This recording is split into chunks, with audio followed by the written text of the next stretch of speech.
Hello and welcome to episode 85 of Tom's Hirschsprung's podcast. I'm delighted to be joined by Kelly Kronowski, and we are going to talk about all about your son Kellen and his Hirschsprung's disease. Welcome to the podcast. Hi, thanks for having me. Super excited to talk about Kellen. Absolutely. I thank you so much for coming on. Now we've got quite a lot to discuss, quite a lot of interesting parts of Hirschsprung's that we have come across a little bit before. There's a couple of things in there that me and Kellen will share in terms of our Hirschsprung's journeys that aren't necessarily covered by everybody else, but we'll obviously get into that later down the road. But you have got an interesting diagnosis story to Yeah. start us off with. So would you like to start there? Yeah, sure. So actually, Kellen was diagnosed very late at 13 months. He was born at completely normal labor and delivery. Um, there were signs leading up to the diagnosis over the course of the year, but of course, I had no idea what Hirschsprung's was. So, when we took him to the pediatrician to raise, concerns or questions, it was brushed off as, oh, it's just typical infant constipation. When we were in the hospital, I remember the first night he was born, they came in, they woke me up, they woke him up, he was sound asleep to feed, and he wanted nothing to do with breastfeeding, bottle feeding, like he just wanted to sleep. He was not interested in feeding at all. And I remember the nurses actually saying, we just need to get him to eat something. And at that time, they were very, really wanted me to breastfeed. That was like the preferred, feeding method. But even at that point, they were like, we need to give him a bottle. Like we just need him to drink milk. Like he was not interested. So I just thought, oh, I have a really cute, sleepy baby. How nice. I didn't really, it wasn't really a red flag for me at the time. Looking back, I was like, okay, first red flag, first day of birth. He did pass meconium. I remember it being a small amount, but the doctor was not worried. He said it was fine, it was normal.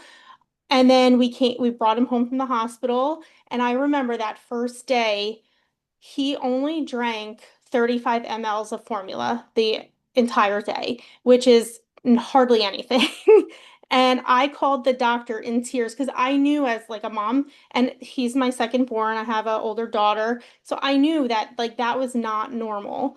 And I called the doctor and I was in tears. And I said, he is not drinking. He will not feed. Something is wrong. And the doctor kind of was like, okay, well, he might just be drinking just enough to, maintain his weight. Let's bring him in like 2 days for a weight check. We'll see if he's maintaining his weight. And so we brought him in and he was pretty much maintaining his weight. The doctor didn't seem like there was a concern. And then over the course of that next year, I feel like we fell into very similar patterns of, being very slow to feed, not finishing bottles. I feel like he could drink one bottle for like 2 hours, sometimes. And then he started not passing stool. So we took him, back to the pediatrician. We raised that concern, and he just felt like he was constipated. So he said to give him glycerin suppositories. So we would give him the glycerin suppository, and he would pass stool. And that the doctor seemed to think that was okay, that that's how he went to the bathroom. And since we really trusted our pediatrician, we never had concerns before. He was great with our daughter. We just trusted that, okay, there's nothing to be worried about. He was, he never said he wasn't meeting milestones. He wasn't, he was on his curve for growth. But then as he started to get a little bit older in like, 6, 7, 8 months, we did notice that like his belly sometimes would be a little distended, kind of like a little, pooch sticking out, and the doctor never said anything of concern. And then then we would notice too that he'd be very gassy. He would have like horrific gas, and it never really like clicked that, okay, like maybe there's something more going on here. We just thought like he's gassy, like he maybe, we know that he struggles with constipation. Um, but other than that, he was always a happy baby, smiling. I do know, and looking back, that sleeping at night was not very good for him. He was up a lot, fussy at night. And so I wonder, looking back, if there was like some, discomfort going on. There probably was things, but overall, generally speaking, happy baby, meeting milestones, doing all the things that babies do. And then one weekend, he was 13 months. It was exactly 1 month after his first birthday. We went out to Lancaster, Pennsylvania for a weekend away. We were at the Turkey Hill Creamery, waiting to go in and, make some ice cream. And I had given Kellen, I think it was like a cereal bar type thing. And he had a little bite, and he's had them before. And then all of a sudden, he just threw up everywhere. And we were like, oh, maybe he like gagged on it. Like, it just, we just thought he's a baby. Babies spit up, they throw up, So after that, he seemed to be better. But then as the weekend went on, he started to um, be very like fatigued. And then we noticed the next day he had a little bit of a fever. So we're like, he must be either getting a virus or he's teething, but like we should cut the trip short and come home. It's only about a 3-hour drive for us. So we drove home, and that night you could tell he wasn't feeling good. So I put him to bed. The next morning he woke up, and I knew immediately something was very wrong. He was extremely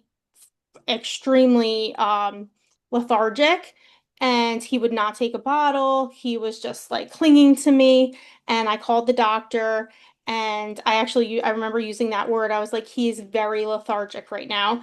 And I remember the receptionist at the doctor's office telling me what the definition of lethargic meant. Like I was exaggerating like his symptoms.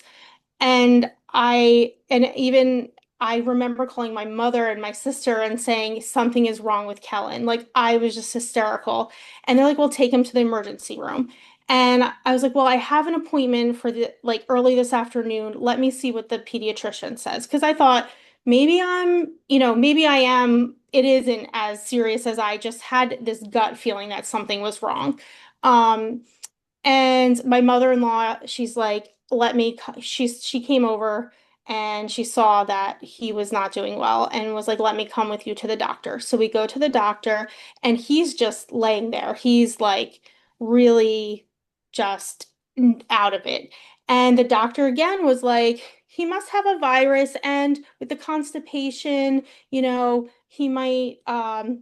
might be feeling, he might be constipated, and then also have a touch of a virus. So let's give him Miralax in his favorite drink. And I'm thinking he doesn't really have a favorite drink. He's one. And he's also not drinking. So how am I going to give this 1-year-old Miralax in his bottle when he's not drinking? And so we came home, and we bought the Miralax, and we're trying to give him a bottle, trying to get him to drink something.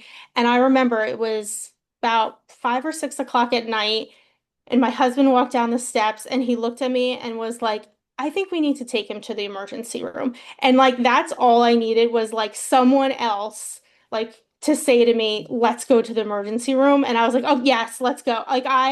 I was like, we need to go right this minute. So we had an emergency room, and I remember in the emergency room, he threw up again in the emergency room, and they checked us in, and they started doing some tests, and they actually found that he had so much stool that it was pressing on his kidneys, and he was by the morning was not even able to urinate on his own anymore. Thank God we like I had nurses like tell me that if we didn't bring him like that night, that they don't think he would have been alive in the morning. Like that's how quickly things went from something's wrong to like this is a life or death situation. So we were immediately obviously admitted, and then the next day moved to the ICU. He spent 11 days in the ICU, but it was very quickly. I think it was that first day that the ICU doctor and the pediatric surgeon came in and spoke with us, and they used the word Hirschsprung's disease like pretty early. They were like, we're suspecting that this is a case of Hirschsprung's disease. So I was actually surprised about that because, being that it is, not really talked about, or, everybody thinks that it's so rare, that they actually brought it up pretty quick. So he was in the ICU. First, they did bring him down. They put him under anesthesia. They were doing like bedside like washouts. They put him under anesthesia to try and do the biopsy, but he was just so too sick, and they couldn't do it at the time. Then he was just getting sicker, so they did an emergency colostomy at that time, and we were discharged after 10 days, and then maybe that was October, and then January we had the full thickness biopsy when he was a little bit healthier, and then that's when they like officially confirmed Hirschsprung's disease. But they pretty much said that's what it was while we were in the hospital. So that's what led to our very late diagnosis. Wow, that is, yeah, Yeah. that's quite some 13-month journey, and exactly 13 months as well. Exactly 13 months. Yes. Yes. We actually went to the hospital on October 1st, and he was born September 1st. So it was like literally to the day. Yeah. Incredible. Yeah. And Yeah. just a couple of points that you made there to Yeah. pick up on. One thing I will always advocate on ever since starting this 18 months ago is mother's intuition. And I mean, for my own story, if it not been for my mum's intuition, things would have been a lot worse for me. So I will Yeah. always advocate. And there's always, and I ask people about this a lot about how do they explain mother's intuition. And I guess I'll ask you the same question because I guess it's just a feeling. It's not necessarily anything you can put your finger on. Is that right? Yeah. Yeah. I just woke up that morning and just knew that something was wrong.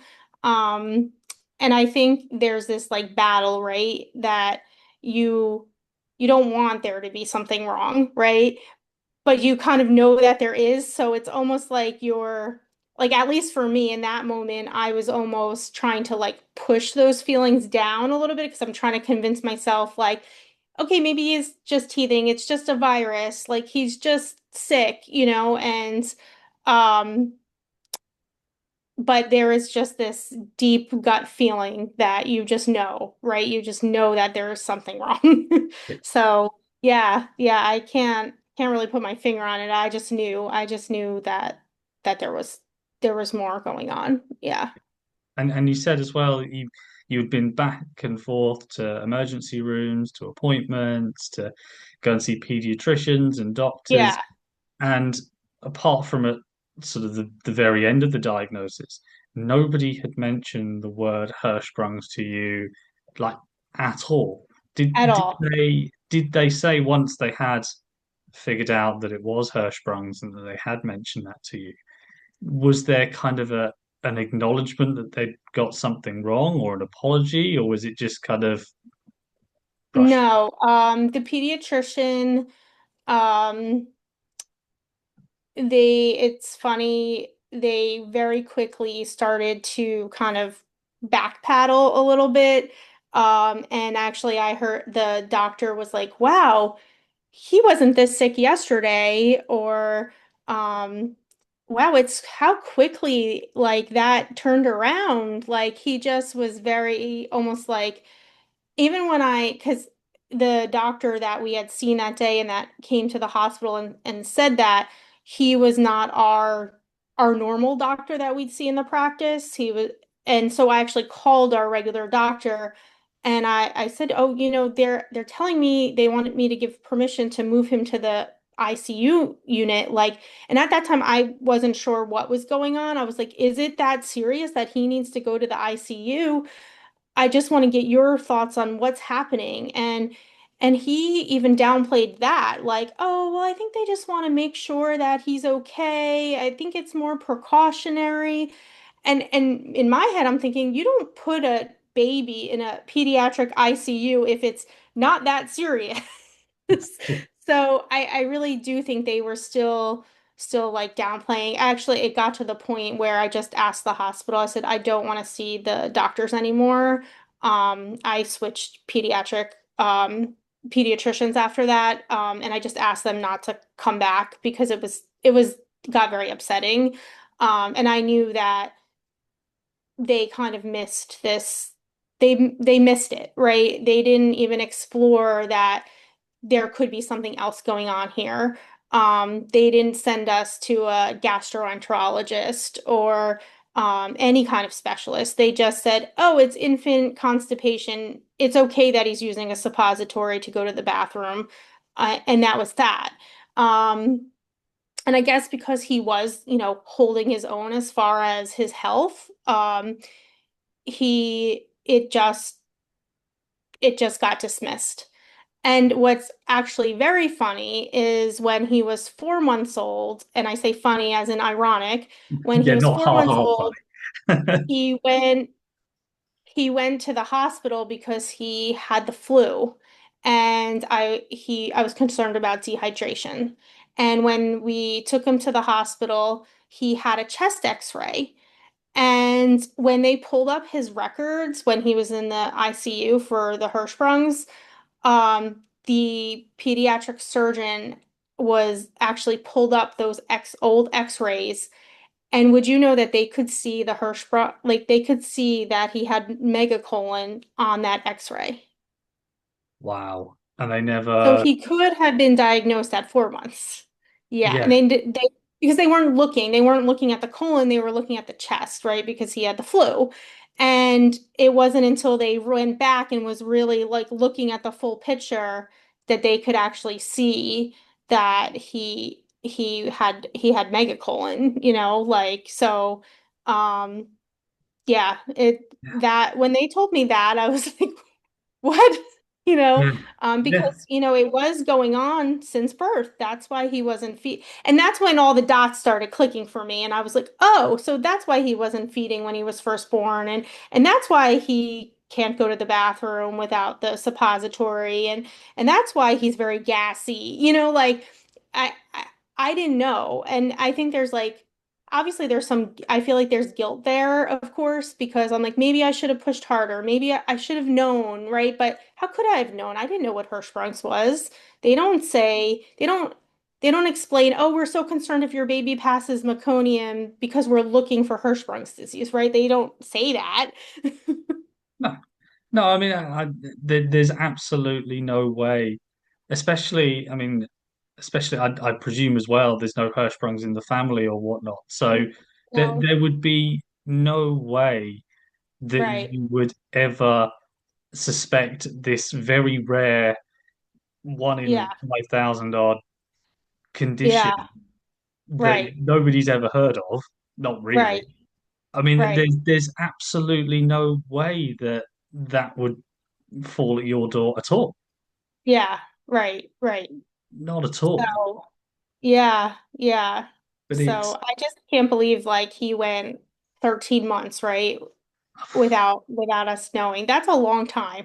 yeah, I know we were talking a little bit off air beforehand, and 13 months. I mean, we're talking Hirschsprung's diagnosis, um, generally 48 hours, Yeah. around that time, sort of 48 hours or so to 72 hours, general diagnosis. Um, Yeah. and that's sort of the usual, I guess, would probably be to all metrics to then be, not even like a week or 3 weeks or a month, 13 months. I just can't imagine as well the Yeah. uncomfortableness that Kellen must have had. He must have, for sure. Yes. Yeah. And Yeah. that does fall, unfortunately on the pediatricians and the doctors who Yeah. just completely and utterly missed it. And I Missed understand it. that there's a lot of conditions and then there's a lot of things that not feeding is such a wide variety of things that it could be. Right. Um, but the other symptoms that he was presenting that you told me, I mean, everything kind of points towards Hirschsprung's. And on that point as well, Yeah. you said that you kind of once he'd had the diagnosis that you linked all the dots together. Was that a sense of relief for you to go, actually, all of these things that weren't making sense now make sense? Yeah. I mean, yes, for sure. I think there was a lot of emotions, obviously, but um it did it did give some, I think, relief, like you said, that okay, this all makes sense now. It's like putting the puzzle all together finally, you know. But then also I would definitely was angry. I was frustrated. I mean, I had a lot of emotions. But knowing that, okay, that's why all of this was happening. Um, it almost, I don't want to say it gave closure because obviously once we had the diagnosis, then that just opened a whole other world. Oh yes. Um, but it was like unlocking the keys to the Hirschsprung world after that, Yeah. which is a whole other world because I think even when we were in the hospital and had the diagnosis, obviously we were just at a local hospital, so they don't really see a lot of Hirschsprung's disease, and they kind of led us to believe that he would have the colostomy, let his intestine heal a bit, let his colon heal, and then we would have the pull through procedure, and then he would be as good as new, right? It'd be all be fixed. And I quickly learned that that is just not what happens. Not no, no, no, not quite. Not Yeah, really. not It'd be really. great if it did. I mean, in Yeah, fairness, though, there are a lot of people I do talk to that they have the pull through, and then everything's kind of fine in inverted commas, but yeah, they yeah, don't really. But it's such a wide variety condition as well yeah. that everybody's different, I Everybody's guess. different. Yeah. Yeah. Well, we fell into the not the not being okay after the pull through. I mean, obviously, I think from a health perspective, right? Like after the pull through, that definitely saved his life. I mean, the colostomy really, I think, saved his life. And he was such a different kid after that. He started eating more. And it's just amazing to me, like you said, how much discomfort he must have experienced in that first 13 months. I think it just speaks like so much about like what type of kid I have because he was always happy and he's so resilient, and even now he's resilient. And so I think like that just really speaks volumes about how he is. Like you would never know from his demeanor that he was suffering or uncomfortable or having this really major condition, and there was no signs from him other than not being the best sleeper at night. Yeah, yeah, and that word resilience, I hear an awful lot, and you're absolutely right because I think as Hirschsprung's kids, we do go through a lot of surgeries when we're younger. We do go through a lot of pain because you just can't Yeah. avoid it. It's not anyone's fault. You just the surgeries are going to be painful, and you can't avoid that. But what it does Yeah. do is it gives you an enormous pain resilience. I've seen with myself and with a lot of people that it does then take us a lot, or take a lot for us to be in any kind of pain because we've just been through so much that our I don't know Yeah. whether it's a nerve thing or whether it's a pain receptors thing, but yeah, we don't feel pain as much as everyone else does. I don't know if Hmm. Helen has that as well. Yeah, I mean, yeah, I would say yes. I don't know if it's that or if it's he's just sometimes I think scared to admit when he's not feeling well or like if he is in pain, because he doesn't want to have to like go to the doctor or go to the hospital or take medicine. So I don't know if it's an avoidance thing, but it's very, if he's complaining about something, that something's really wrong because he does not complain. He doesn't complain when he has an earache or a throat hurting or just, normal kid things. He just doesn't complain about it. No. So, Wow, that takes a lot as well. That does take a lot yeah. to be Yeah. in pain and just kind of go, oh, I'll get on with it. But I think we do a lot. And again, I'm not saying Hirschsprung is the only condition that has this. There's probably quite a few conditions, Yeah. but I think we do go through, especially a lot of sort of stomach related pain. And some people have pain that's just kind of a dull ache and it's always there, and some people have no pain at all. But I think we just kind of get on with things, I guess. Hmm. Yeah. Yeah. I feel like that's definitely how he is. Yeah. Now I know you said as well about um, different treatments and the fact Hmm. you've taken and gone to a different pediatrician and different places. I know you want to talk a little bit about sort of your journey or Kellen's journey in um, finding treatment. Yeah. What else did you want to sort of add onto that? Well, I think after we had the initial diagnosis and then the pull-through procedure, like I said, those were at local hospitals. Once that was over and we realized like this is going to be ongoing, that he's not going to just be magically fixed, we decided to look into more specialized hospitals and doctors. Um, Kellen really struggled after the pull through with the dreaded rash. It was very brutal. He also was stooling quite frequently. Um, I describe it as almost like somebody squeezing a toothpaste tube, like it was just constantly kind of like leaking. So between that and the rash and it was pretty, I would say that that first year after the pull through was hard on everyone. He was in a lot of pain then, and he would cry a lot. He was very reserved, very shy, very clingy, after that. And so we started going to a specialized doctor at CHOP in Philadelphia, Children's Hospital.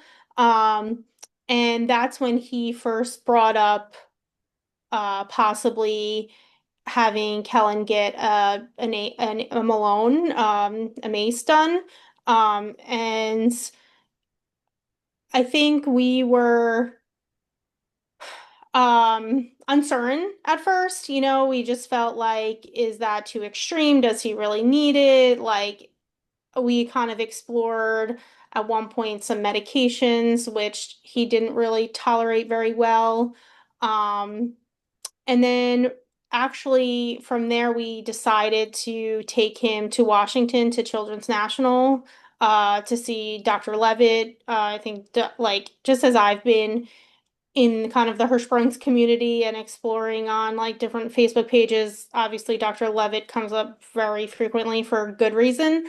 So we just felt like it made sense to take him there. It's about a 3.5 hour drive for us. Um, and we just wanted that like second opinion, to know like what are the next steps for him, what is going to give him the best quality of life, what is going to help with at that point he was still because we just started going there about 2 years, 2.5 years ago. So Kellen will be 8. So he was in kindergarten and he was still wearing diapers because he was just stooling very frequently all the time, no rhyme or reason. And we really didn't know what the cause was of that. Um, the our doctor at CHOP kind of felt like it was how his pull through was done. He didn't think he would ever gain kind of continence. Um, but then when we went to see Dr. Levitt, he did some like testing, and he said that actually his stooling was because of constipation still. So he was still experiencing that. It had nothing to do with his surgery or muscle control. Like his muscle control and nerves are very much intact. And he just felt that um, because he was older, that him getting a Malone will kind of help establish like a bathroom routine and habit and get him used to being clean and sitting on the potty and kind of help his muscles like get that muscle memory of like, relaxing and tightening and doing what it's supposed to do, and that eventually he'll be able to manage any constipation moving forward with medications. And I just said that Kellen's very reluctant about medications. So we knew that at that time, 6 year old, getting him to manage it with medication, was not really going to be like an easy, and I don't want to say easy option, but a better option, that having a MACE for him to kind of establish normal, I don't want to say normal, but regular bathroom habits would just be a better choice for him.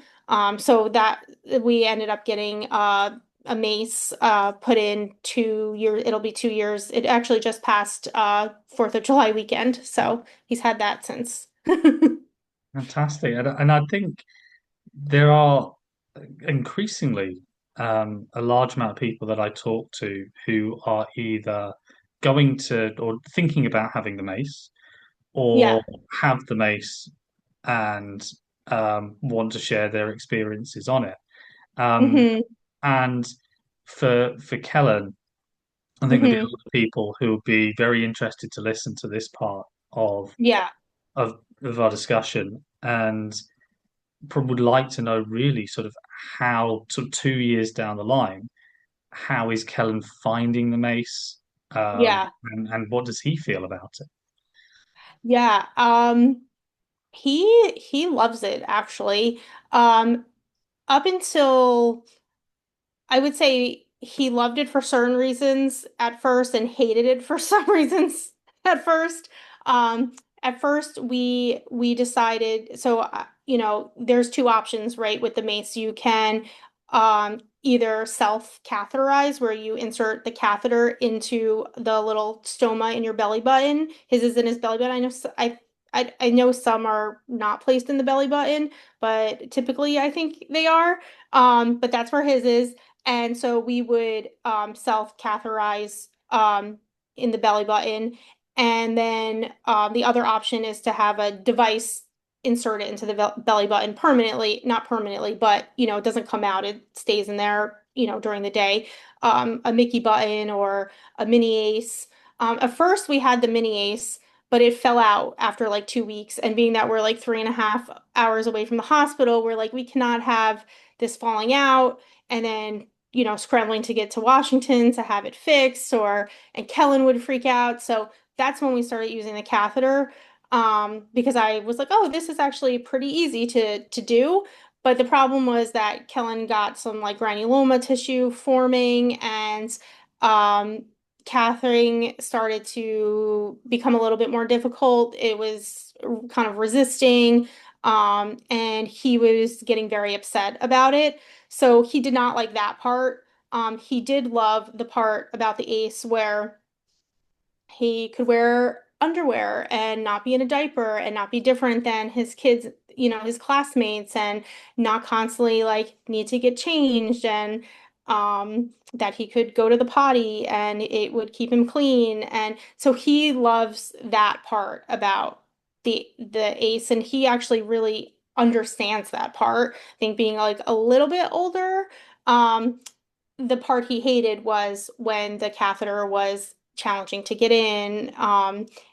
He did not like that part. So we actually a few months ago had a revision surgery, They cleaned up the granuloma tissue and kind of enlarged his opening so that hopefully it would heal a little bit better and that he could use the catheter if he chose.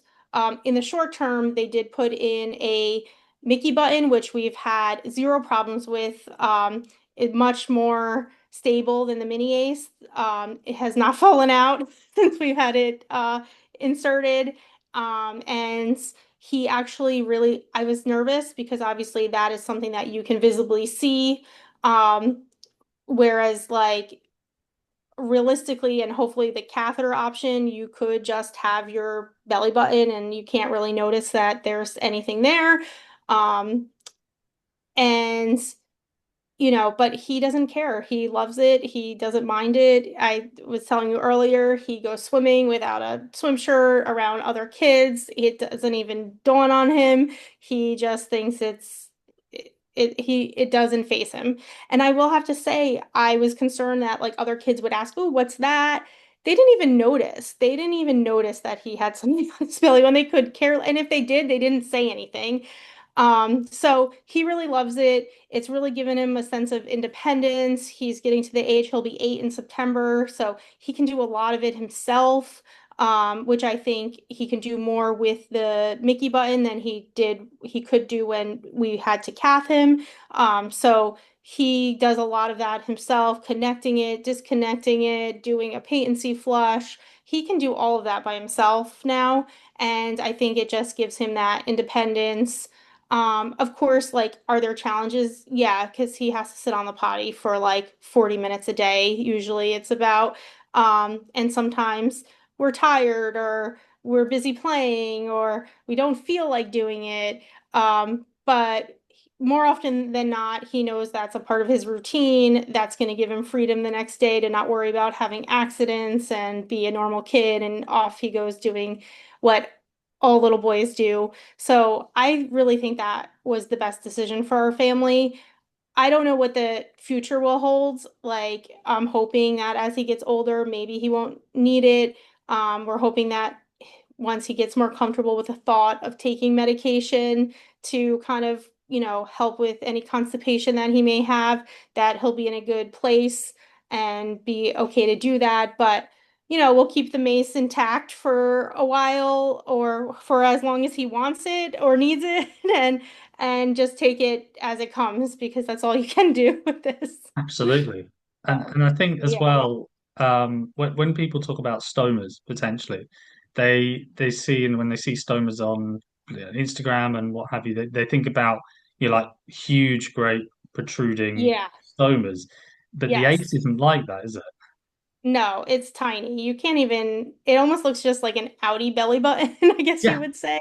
yeah. You can't even really notice. You would never notice in a million years, like that he has something weird with his, I don't want to say weird, special about his belly button. But that's the thing. I think when people talk about stomas, they think these huge, great Yeah. protruding things. But the ace is, again, if it's anything like mine, then it's very small, it's very discreet. Yes. It doesn't, it doesn't create like a lump under your t-shirt or anything like that. No. You're not, under sort of skin tight clothing or whatever. You're not going to be able to see it. Yeah. Even with the Mickey button being there now, like you don't really notice it under his shirt or anything. But certainly when you don't have the device option, you can't tell anything. And I think eventually he'll probably go back to that. I'm sure as he gets maybe a little bit older and he really wants to be discreet about it, but right now he doesn't mind. I think it's great to have the option to do either one, because some kids, they may not like putting the catheter in. Um, but even that like sounds like I think more scary than it is.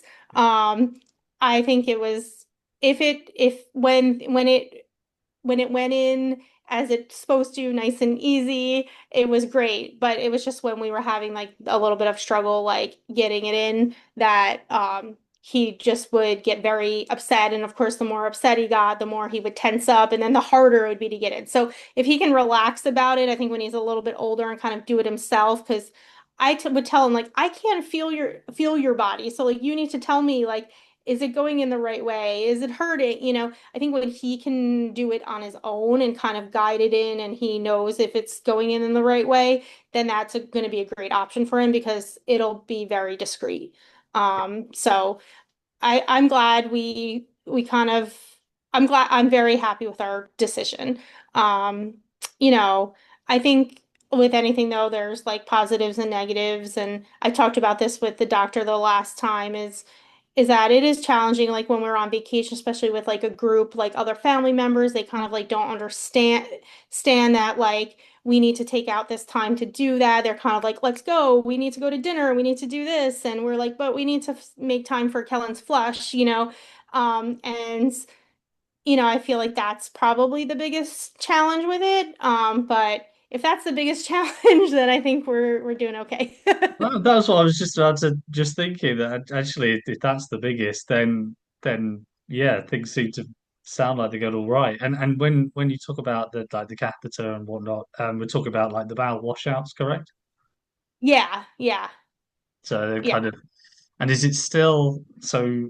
Again, going back many years to mine, um, is it still kind of you have the catheter, you have is it syringes? Is it like four syringes, or is it So different than so that now? now they use a gravity bag, which is like basically the same bag for like tube feeding. So you put the fluid in the bag and then you just connect the tubing. There's a ENFit kind of cap that then just connects either to the catheter or it connects into the mini ace or the Mickey button, whatever device you have, whatever G tube, but you have. So it just flows right from the bag. You just hang it up on your shower rod. That's what we do.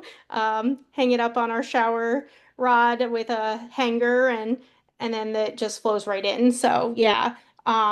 I do have a friend actually who they prefer to use a syringe, so you can use a syringe, but you're putting it like we use like 400 mLs. We actually use tap water. We don't use saline. The saline was too abrasive for him. It was causing like a lot of cramping.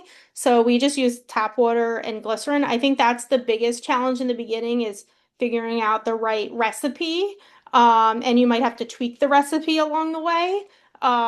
So we've kind of have a great recipe for a while now. So we do 400 mLs of tap water and 30 mLs of glycerin. And so, I mean, you're putting a decent amount of fluid, in. So to do it with a syringe might take a little bit of time. The bag is great because you could just hang it up, it automatically goes in and you're good to go. So, as Kellen says, he always says, we have liftoff. Brilliant.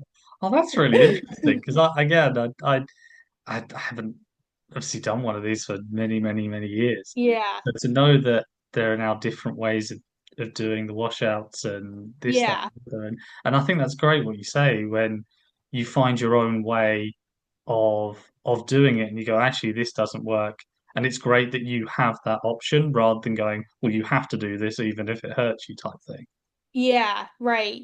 Yeah. I think that was, I mean, and that's what I would say, like the toughest thing in the beginning is, I think obviously in the very beginning it's new. Things are probably a little bit sore to begin with. And then, you are still doing, right, you're still doing an enema, right? Even though it's from kind of the top down versus bottom up, it's gonna cause irritation, but you don't want it to be painful. And so I always say like if you're experiencing like if your child is complaining of like cramping or pain, there really shouldn't be any of that. I think in the very beginning, just because things are so new, it might be a little bit more normal, but like now he does not experience any pain or cramping and everything works great. Very rare that we have an accident. So it's very effective for us. And we've tried doing washouts previous to this to see how they would work, and it was horrific. I will never make him do one again.